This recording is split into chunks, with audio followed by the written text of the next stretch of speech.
Poster Gworl, take 2. Action.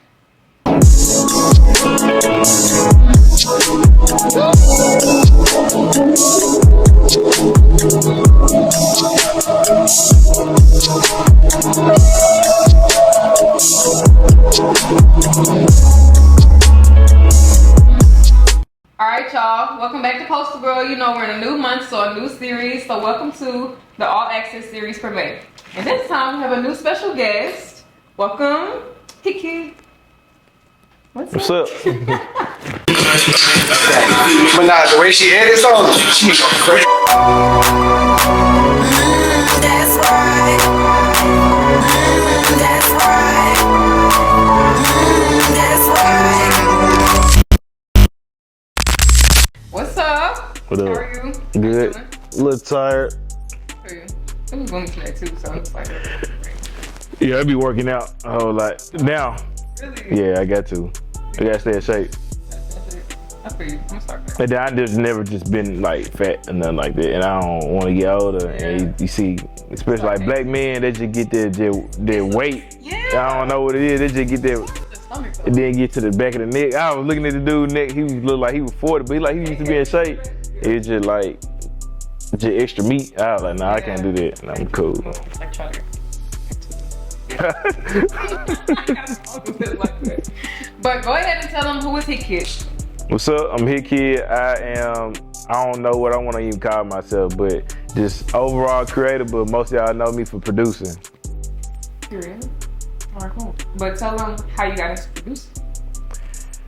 That's interesting. I got into producing, like, basically I was born into it because my dad used to go to the studio, so I used to roll with him. That's lit. He used to give me like Cheeto Puffs and we in the joint.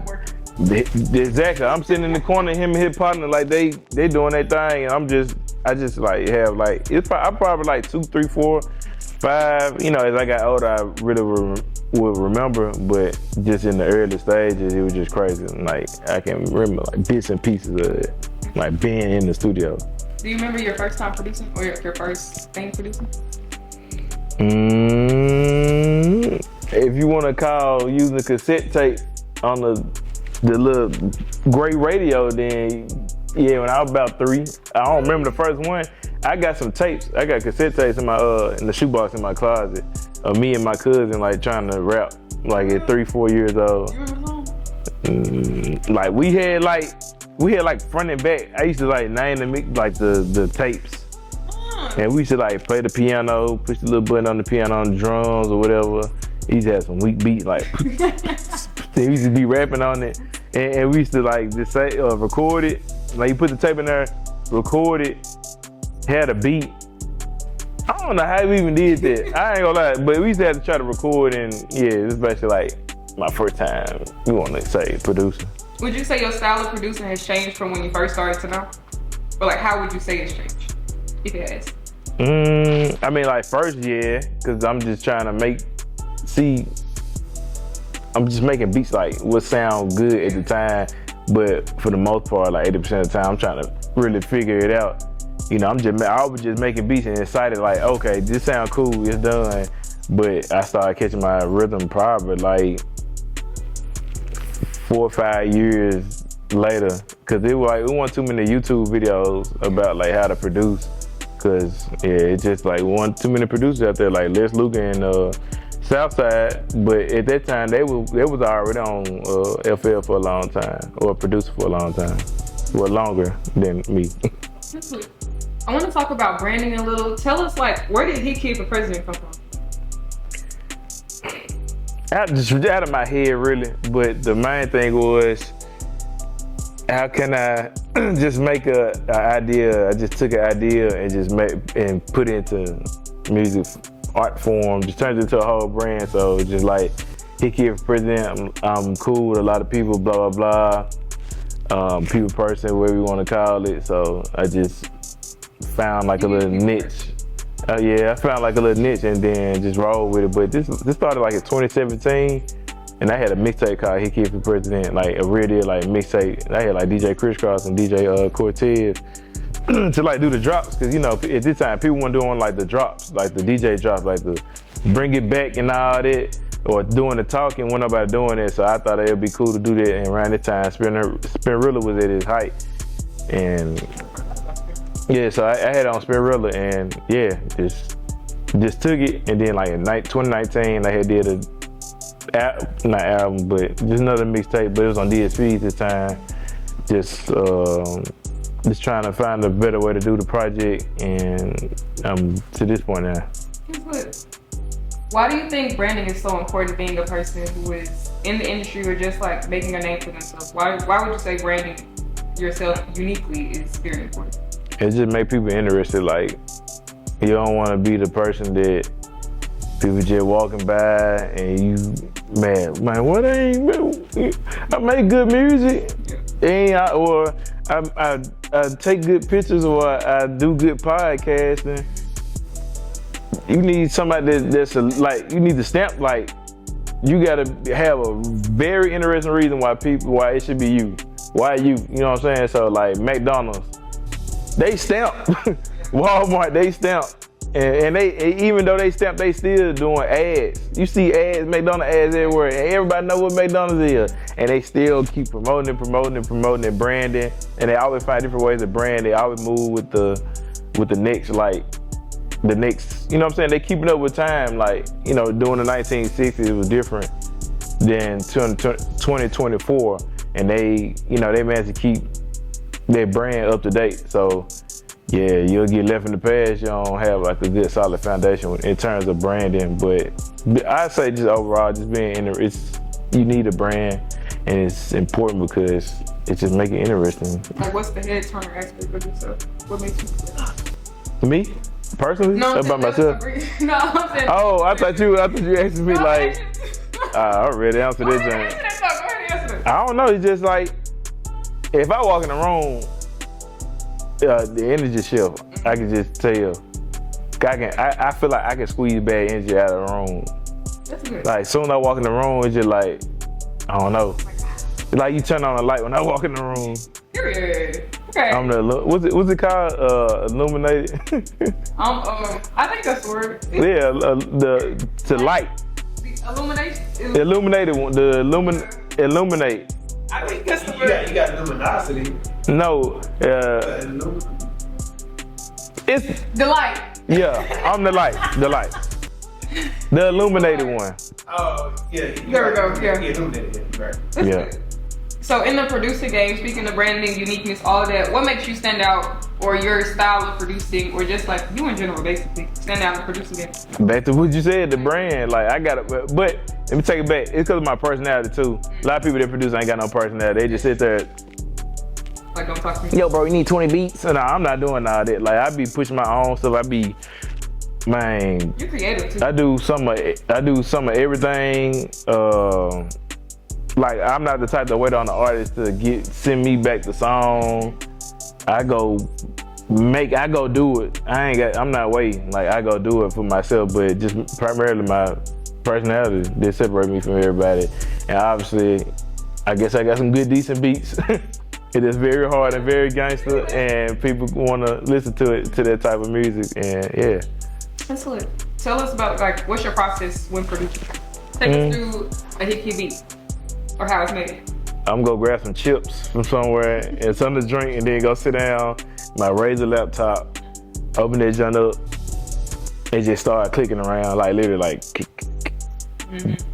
I might not be clicking on the right thing. I'm just clicking, and then it'll just spark an idea, or I might be at JC Penney somewhere, and I heard a song down at Shazam, and I just kind of branch an idea off of what I done heard, or I might be driving somewhere, seeing something. It's like, okay, I can take that and, you know what I'm saying, put some stuff together. It can be like the simplest thing. I done heard somebody talk on the podcast, and I just get a sense of inspiration, and I go in and go home or wherever I'm making the beat at, and start messing around. Like, I might cook a sound, see what it sound like.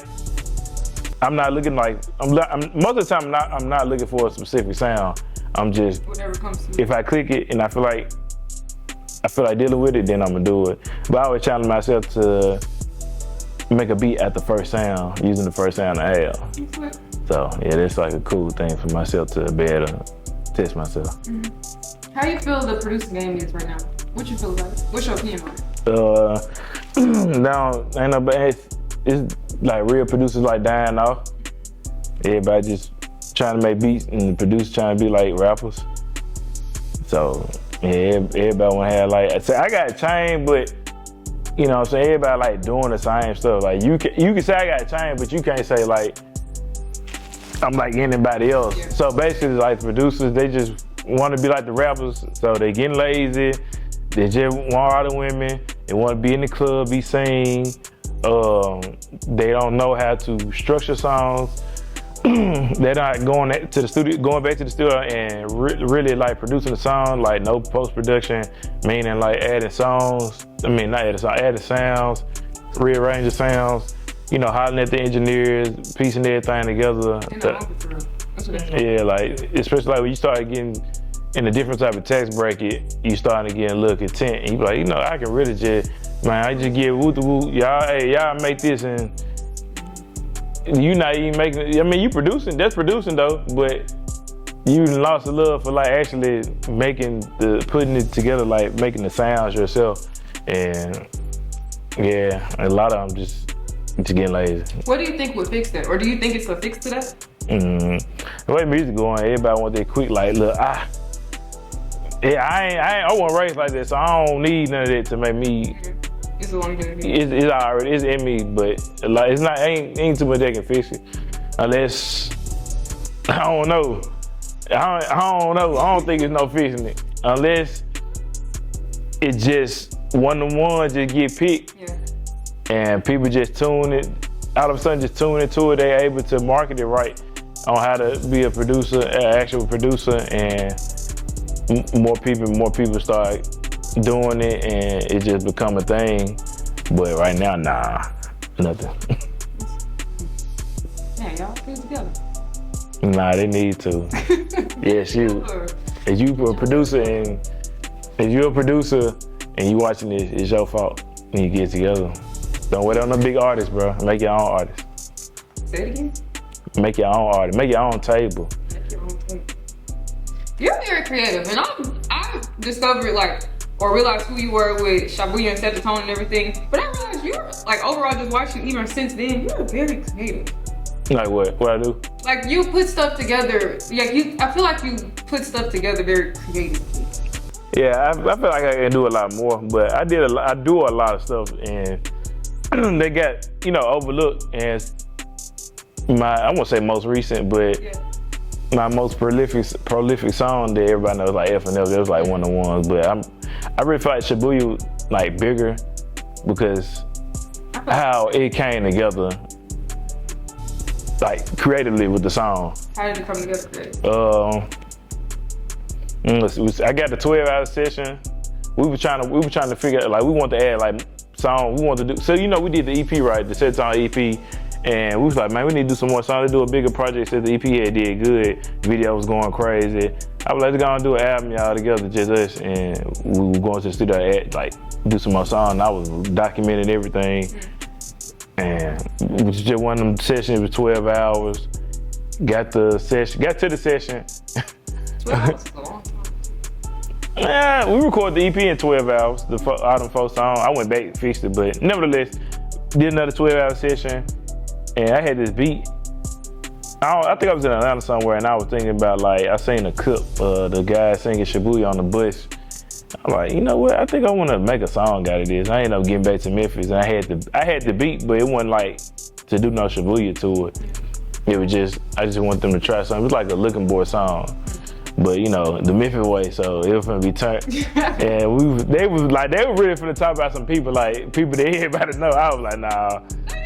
Then I think I said, yeah. I don't know what I really said. At first I was initially thinking like, nah, bro, them folks be mad. But I'm like, hey, y'all women, they might not be as harsh to y'all, so we'll roll with it. And then we had laid some lines to the beat. The beat wasn't even finished. It's just like I had took a beat and like stretched it out. So when we got to the studio, I could just send it and y'all just do an idea and I build around it. And when they were doing the Looking Boy song, like I had dropped like a clip on my Instagram where you could see us like working on it. And I think Slime was her. You hear my voice and then Slime. Nah, you didn't hear Slime verse. I think Slime verse was on there. Anyway, I got a clip with Slime verse. She was rapping it, and I don't know. Did I change my idea? I changed my idea that same session, but then also the same session, I had cut the session short because people would fall asleep. And I was like, yeah, it's about time to roll. I got people asleep. No, I'm here, I'm up. No. I'm like, nah, no sleeping in the studio. If you go sleep, you gotta go to the lounge. Like, that's cool, you sleeping, but like, you gotta go to the lounge. Everybody in here working, I don't care if you on the computer or playing the game or you need to be doing something. It doesn't have that structure though. Yeah. People don't have structure, like you said. A lot of people ain't been raised like that outside of anything dealing with work. So, and when it's in real time, they think somebody being harsh. Yeah. They ain't never been. I ain't really grow up militant, but I was like, I know about like structure, and you know, that's how I want to run the. That's how I want to run the session. That's part of being a producer too. Like, you got to control the climate of the studio, cause like you get people coming in, laughing, talking, just like, you know what I'm saying, like what's going on? Especially, I'm spending my money out of my pocket. You coming in, man, bro, man, get what? And I'm saying, man, I'm finna tell dude, he gotta get out of here. Let me just hope he just feel the energy. Yeah, can't play the song, bro. Play the song. Like, I gotta do all this, so. We end up doing the Shibuya, going back to the Shibuya song, we end up going back not going back, we end up doing a different idea that same day. I think I said I'm gonna wait till somebody came with some food. I think my wife, my wife and son ended up getting there. Then we did the Shibuya idea. And I was like, I like this. And then we went to the studio again, did it, and then went to the studio one more time and fixed it. Yeah. I think like 3 or 4 times for that one song. That's what it was cool. Yeah. Cause at first, like in the beginning,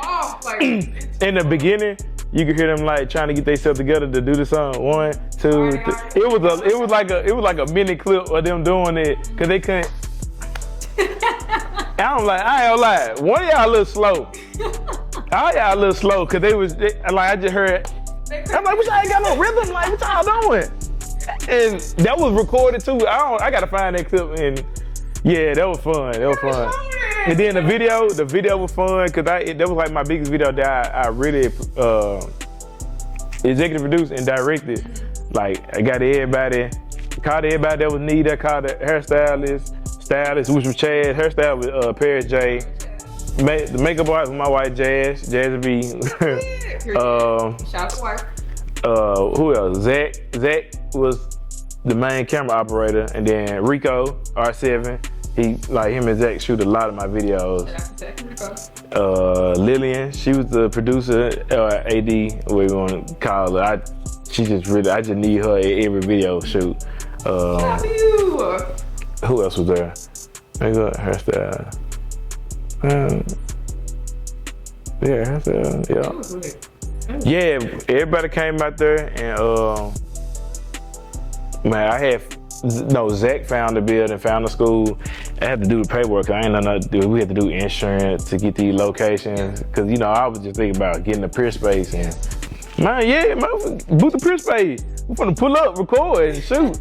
I got the idea, but that morning I got a big Airbnb, guys and girls here, so everybody would sleep accordingly. You know what I'm saying? And that morning, me and Zach woke up. Oh yeah. So me and Zach woke up. This is on camera, like documented too. Like, I'm in there working on the treatment that morning. I had an idea already about working on the treatment that morning, and yeah, I was telling Chad, make sure you get the fit. Chad going to the showroom, getting the clothes. I was like, B also incorporated his Don't Let Mom Find Out in the video. What else happened?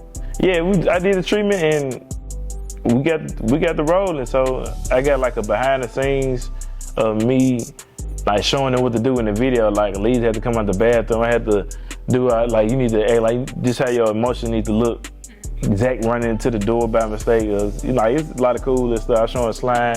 She needed to just look like, it was like tomboy vibe. I don't really care to be here type of vibe. Gloss was like the hot chip eater at 7 o'clock in the morning. Carbon was the one who always talking, and Elise was like the sweet girl. But you see them like at the playground, like doing their personality. That's good. So like, yeah, it was cool. So you just gotta go back and just look into it. And like the camera zooms was like that on purpose, like just weird, super weird, and like intentionally like awkward, like little zones. Like it was kind of supposed to get like the Office type of vibe a little bit. That was like the base idea for it. Other than that, yeah, it was fun. Yeah. It turned out really, really good though. Mm-hmm. What's your out of everything you created, everything you produced, what's your top favorite thing or that you're most proud of? I had to say FNF Shibuya, number one. I mean, FNF number one, Shibuya number two. Considering the accolades that came with FNF, I would put that number one. Shibuya number two. Like number three. I have to say this song called Down with Lil Migo and Clay with Crucial. Yeah, cause we were like one of the first songs going viral on TikTok. Like it was like down. It was like in 20. I think I've heard that. It's like in 20. Yeah. I don't even remember, bro. And like this was around COVID, if I'm not mistaken. I was gonna say, is it 2020, 2019? 2019, 2020, I think, yeah. And that song blew up randomly. One person used it on TikTok, and it just had blew up like. Real? We were posting it. I'm like, why am I getting so many likes and stuff out of nowhere? Like, we weren't doing no super content. You know what I'm trying to say. You know I'm trying to be funny. But it wasn't nothing that going on. We just posting the song. And then we ended up seeing some girls on the step. I kept seeing the video, but I ain't had the volume on. I'm like, why I keep seeing this? And why people tagging me in this? And I looked at it, and they like rocking to the beat on the steps. And then I started seeing more videos. This week when people was like just putting songs on top of videos. Wait, I know exactly what you're talking about. What? This song, I know. Yeah, so it was like, I'm posting it. I'm like, bro, why is we getting so many? That's crazy. It was out the blue. I'm like, bro, what is going on? And then I think his name Corey, the YouTube guy.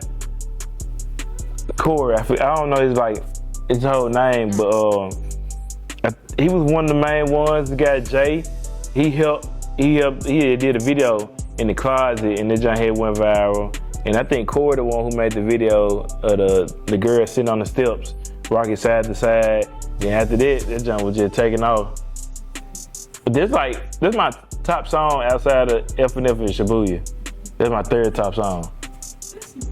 Yeah, I just looked at it. It's crazy. That's crazy. Like I know exactly what you're talking about. Man, it's crazy. Yeah, so you hear, dun, come on, just a piano. Yeah. Dun, down. But I gotta tell you how we did the song. I think Zach got the footage of the. That came from me. Good job, man. So we was in the studio, like it was actually a Block Boy session, but we in there before him, and that's our partner. So we like, bro, we just finna record. And I had the beat. I was like, can y'all do a song for my album? Yeah. It played the beat, and Clay was like, what I'm gonna do on this? Cause I was like, you and Migo can do a song. What I'm gonna say? You know, Migo like ad-libs like damn. And I was like, just say ad-lib on the chord. Just you say down, you say down. Y'all just go back and forth. They're producing, putting stuff together. And then they was like, down. Clay was like, what I'm gonna do? I would just say down. You say down too. Down. And they'll sit in the seat, rap their line, one get up, all right, you say your line, go back, and then I don't know how long after that we did the video, but we had went to to the studio in North Memphis and shot the video. Everybody look like them said. You see our personality within the video, and I don't know. That just went crazy. Literally. No pun intended. No pun intended. Nah, that was crazy. Just think about how we had like 56,000 TikTok videos like 3-4 years ago. That's crazy. Yeah, I don't think a lot of people even just paid attention to it. Yeah. So TikTok is blowing stuff up, man. this before like TikTok was known for blowing songs up. So if that what's going on right now, oh yeah, we were so turned up. That's insane. We got, I don't know how many, we got some millions on this song for sure. Streams, like real deal, a lot of streams. I really think we probably gold already. I ain't gonna lie. We gotta be like gold or something, honestly. Speaking of streams, I want you to break down, because I want to know also, like, how is it in the music industry with like artists and producers? How is the, like, what's the question? How do y'all get paid? Like, where do you get paid from? There's plenty of ways, but it's say I do the beat, you do the song. I mean, you the artist, I'm the producer. I give you the beat, we work on it. It's only you the only lyricist, you who voices on it. You ain't have nobody on the song. You got 50% of the song, or whoever gets the session technically on the song. But for the most part, the artist be the one put out the song. But the producer put out the song because he got the session, then he own the song. That's differently, but y'all it still should be 50-50, like in terms of like splits, unless y'all talk about it otherwise. And just however the streams accumulate, let's say y'all make 100,000, y'all go get you get half 50-50. So it's just different type of royalties and stuff that you get. But on the master side, it might be a little bit different. Like it depends on how it's set up. Yeah, it depends on how it's set up. Like in my case, I'm probably doing 50-50 on the masters, which I don't necessarily have to, because like a lot of people just not doing it. If I do 50-50 on the masters, I mean, how much the song make, I get 50% of it, and you get 50% of it. I mean, then you get the other 50%. And this part of how you get paid. It's a lot of ways you get paid. You can get paid on YouTube video, different sides of the YouTube video. It's so many ways to get paid. So like, even if you ain't got no big song, bro, none of that stuff, it really don't matter, because it don't even matter.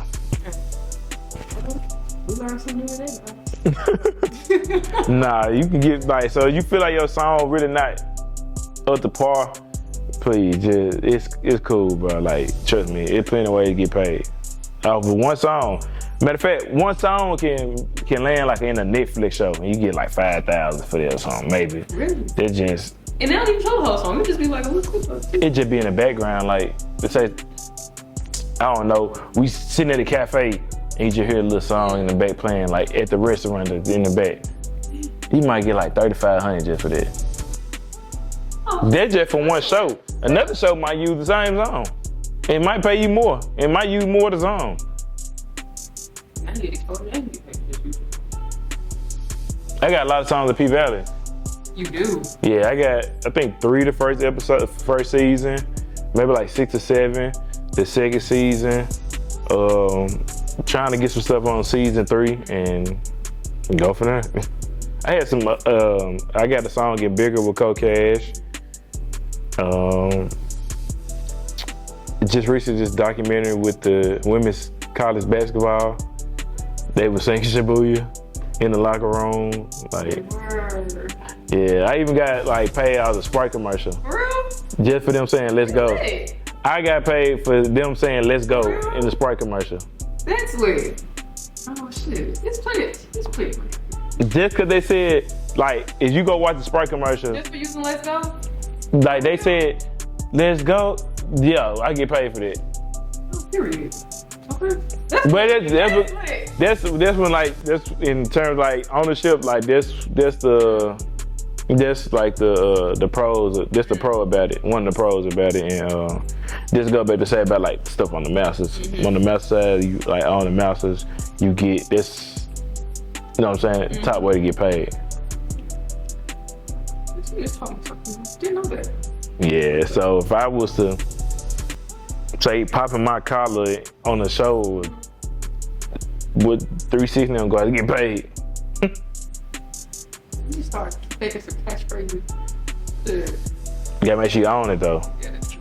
Yeah, so I was gonna say, so with that, do you have to have those words Is it like trademark? trademark and everything, or is that without being trademarked? That's a good I know in our case they register, so it's like it's kind of in the sense. Well, I don't want to be contractually wrong, but somehow within it, us registering the song with the lyrics and all that, that's how we get paid.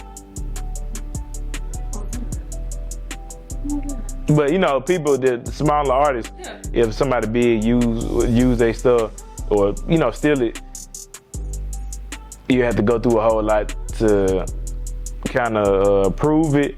But you can technically win. Cause I did a song and these people thought I copied like they melody, which I didn't. I wasn't even thinking about them. I'm like, bro, I literally wasn't even thinking about you making this beat. I actually made it for somebody else, and he sent me here to tell me I stole the melody the whole time. He thought I sampled it. The whole time, he could really slick like get off if he wanted to, but he really couldn't in this case. But like, it could have went in his favor. So, yeah. All right, y'all. We're gonna close it out in a second, but I want you to answer this question. You're in the music industry, and the music industry gets very dark. Like, well, in my opinion. Nah, it get dark. It gets very, very, it gets very, very dark. How do you like stay true to yourself in such a dark industry, or like how do you stay like true to your morals in the dark industry? If you true to yourself and always yourself, and it's easy. Yeah. Ain't nothing hard about it. Yeah. Man, come do this and you don't do it, don't do it. Yeah, I'm able to maneuver anywhere I want to go, like, because I'm me. Like, I'm standing on the bed and like, you can't make me, you can't bully, ain't nothing there going on. I just ain't doing it then. I ain't going for none of it. Like, I'm not going around anything I feel like, even then, like, it be a whole lot of stuff going on. You ain't touching me, dealing with me, like, bothering me. You ain't talking about that. It's crazy because you would think that it's like that you would think it would be like that for most people, but it's still so many people. They were nobodies. Yeah. They were nobodies. They were nobodies. Like, I want to keep them, don't do whatever. They ain't never had no money. They started seeing them getting paperwork, see the money. Hey, I got you for this. If you wanna, we over here. It's a little money over here. I ain't go up like. When they not used to nothing, then it's like you gotta keep whatever you find. Yeah, like they ain't never had these type of friends. They ain't never been exposed to these type of, going to the club and sitting in the section popping bars and all this and what else come with? I don't know. Just anything. They just really probably ain't have it or just wasn't nobody in general or just wasn't raised right. They was just one raised with. I was gonna say it's probably the more important out there. This stay true to yourself. Like, it don't matter who you're around. But on the flip side, you'll meet some people, like some great people. Like, people be saying, man, ain't nobody interested in music. We get it, but it's some good people that make you like. You know what I'm saying? They just make you feel good about how you already are with yourself. So just get with like-minded people. So whether if you like going to the club or doing other stuff and you with like-minded people, that's just your thing. But like me personally, I ain't necessarily got to hang around like-minded people for me to be myself. Yeah. So it's just a push. Yeah. Well, y'all learned a whole bunch of new stuff today. Okay, producers, get y'all shit together, basically. That's what I'm gonna tell y'all. Get y'all shit together. Please.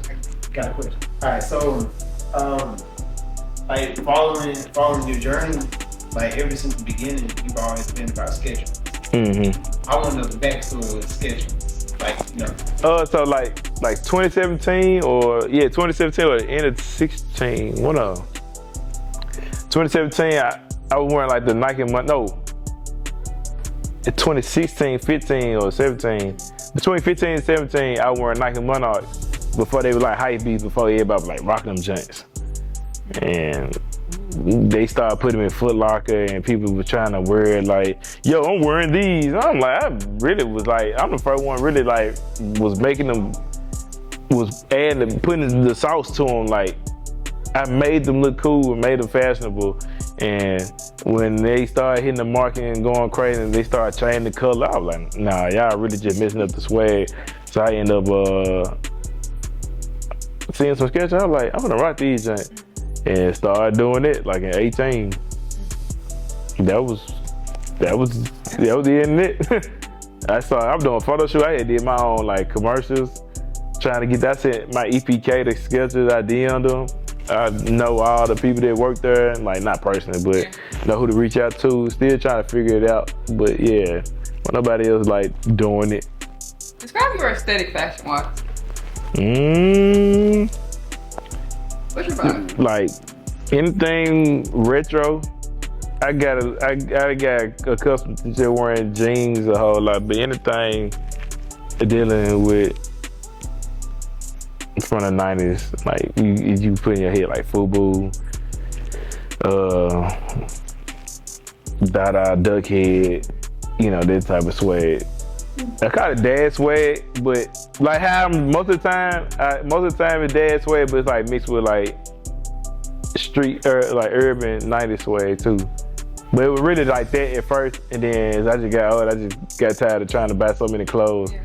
I always just got jeans and found me a cool looking shirt instead of like trying so hard to be too different. Yeah. So I'm like right now it's cool. I never wore this shirt, so it's a Memphis joint. Yeah. Ain't going on sketches. Do you have a story behind your chain? I always used to tell my friend, my partner in the block, he used to be like, bro, you gonna get you a diamond chain. Oh, okay. People get diamond chains. He's like, you gonna get you a diamond chain, bro. Like, oh God, Hitkidd, you gonna get you a diamond chain, bro. Quit flogging, bro. I was like, no, I'm telling you, whenever I have the funds to really invest in, or just get in the space of like getting jewelry, I would get gold. It's like I got gold teeth. It ain't nugget cut. I got gold rings. They nugget cut. I got pendant. This nugget cut, and then this chain just like, you know what I'm saying, rope. I got another one. My son got it, and yeah, he took out my neck. He took out my neck, and I got another one. It's like I don't even know what kind of cut it is. Plan on getting another one later, but it's just hard. It matched my swag. It matched my swag. And then people be getting fake diamonds. Well, once a night. I was going to say this. Yeah. They be getting it, and I when I was walking and trying to, find some gold necklaces, I go in. I just want to see like the diamond jewelry, whatever, and John went hitting on. Like I'm like, why is it so cheap? Yeah. And I went in one spot. I know them diamonds were real. John real. $50K for something that was this size. This giant, whatchamacallit though? I think the chain I seen was hollow. This is solid. Yeah.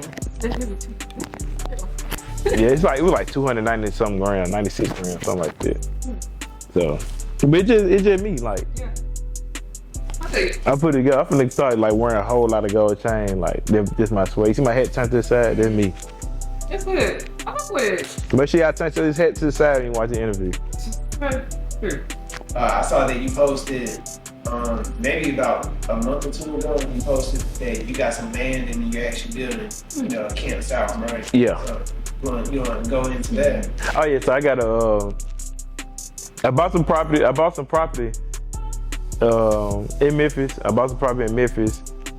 I don't know what made me get on like looking. I don't know what made me start looking at it. But I ended up getting a property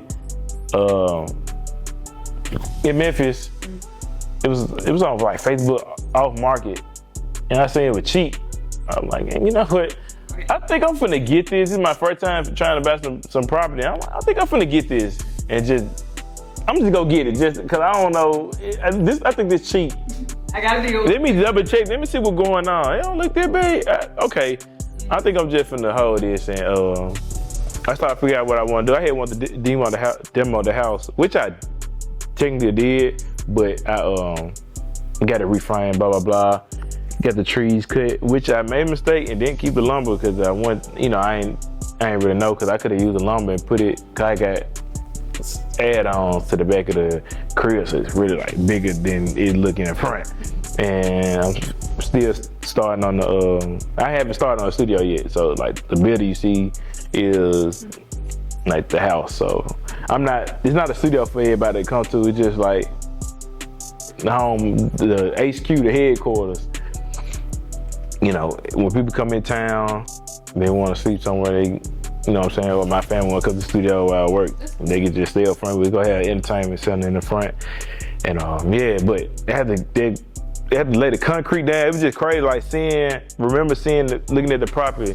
Went out there, I couldn't even get to the back. It was so junky. I couldn't get to the back. You could walk in the house. The person died who property I had, and their house, John was, you couldn't walk in there. And you try to go around to the side. I just felt like I just knew a snake would go bite my pants. It just, you couldn't get back there. You couldn't even see, like, it was crazy. And then just watching the process of the tree getting cut down, especially like the ones that had the limb that was going across at the top, blocking the sun. And when that it went away, they chopped that junk down and the trees was gone. I'm like, bro, it's crazy. Then you first start the concrete, and then you see all that space you had back there. And I just stood on concrete. I was like, bro, this is crazy. Like, it used to be 10 trees right here, and I got all that cut, and you just see the process of like, this all the stuff you just doing to the crib, to the property, and it's a piece of land beside my place that I'm trying to find out who owned it, but it's so off market. We have to write a letter. We got to write a letter to try to see to get the property, because I'm really trying to make it like a compound. So get their property, put a gym right there, like a community center. I don't know, some little stuff like that. Yeah. People not doing that for real. So yeah, it ain't too many, especially like people in the music industry, especially like here in Memphis, or at least letting it be known that they doing it to, inspire other people to do it. So I'm doing it and want to showcase so other people have the sense of trying, want to do it themselves. And are you going to record that process, like blog or do some sort of like documentation of your process for people? I really didn't. I should. I took pictures. It's for the most part done, but I think I am now. When I start on I really need to do it for the studio. But yeah, I recorded a little bit. Just a little bit. I have recorded a little bit, but I am. I should. I have like phone videos, but I think I want to do like. Make it a big thing. Yeah. Okay, I was just excited. Just doing it. I wasn't excited about spending money though, I ain't gonna lie. Yeah, the concrete costs a lot. But I did not want no cheap property. Like, cause I be looking at other people establishing, my house falling apart. Hey, we're gonna keep talking. My house falling apart. We're back. In action. Okay. All right, tell us, what do you have coming up next? The Juneteenth Festival, June 16th. Make sure y'all come there. It's gonna be very exciting. I plan on dropping like a lot of songs. I won't say a lot, but a few songs with some underground artists. Like the videos. Tonight, I don't think this video coming out tonight, but by this time you probably heard it. Go look at it. Key Glock, Doughboy, Hitkidd, song called Not. By the time you see this, the video might be out. I don't know. But hey, go check that out. And then I'm also working on my album. I'm working on a lot of albums. I just want to put that song like we were talking about earlier, as far as like, man, look, just put it out. Whether you got like 10 to 2,000 fans, man, keep putting it. Make sure your content is up to par to your liking. Just package it up nice and put it out. So that's what I'm working on now. Everything I'm doing, package it up nice and putting it out. All right, y'all. that wraps up this episode. Any last words on just like encouraging more people who want to step into like any other career or just creativity or anything? Do drugs. Not just playing. Just try it. Try it. Go for it, bro. Whatever it is, do it. And don't half-ass. Like, just do it. Like, do it. Man, I'm trying to, man. Excuses. Come on, man. What excuses? Nah,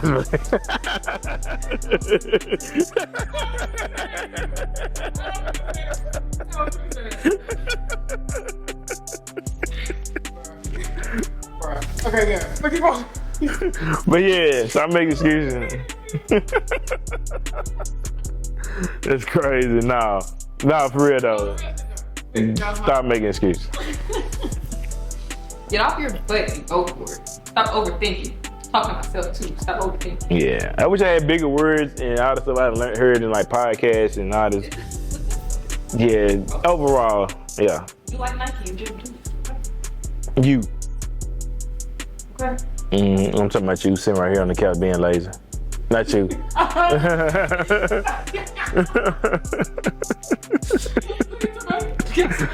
Nah. All right, y'all. That wraps up this episode. Stay tuned for the next episode and make sure y'all hit up Juneteenth, okay? Please. Period. I'm jumping the crowd, not just playing. You gonna crowd surf. They ain't gonna better pick me up. They gonna catch you. They went on Erica Badu. Y'all not gonna catch me. I'ma jump. They gonna be like, Watch you. all right, send them up. Erica, come on. All right, y'all, man, for real, no excuses. No excuses. Get off your butt and just do it like Nike said. Period. Okay. Man, squeeze the bottle too hard.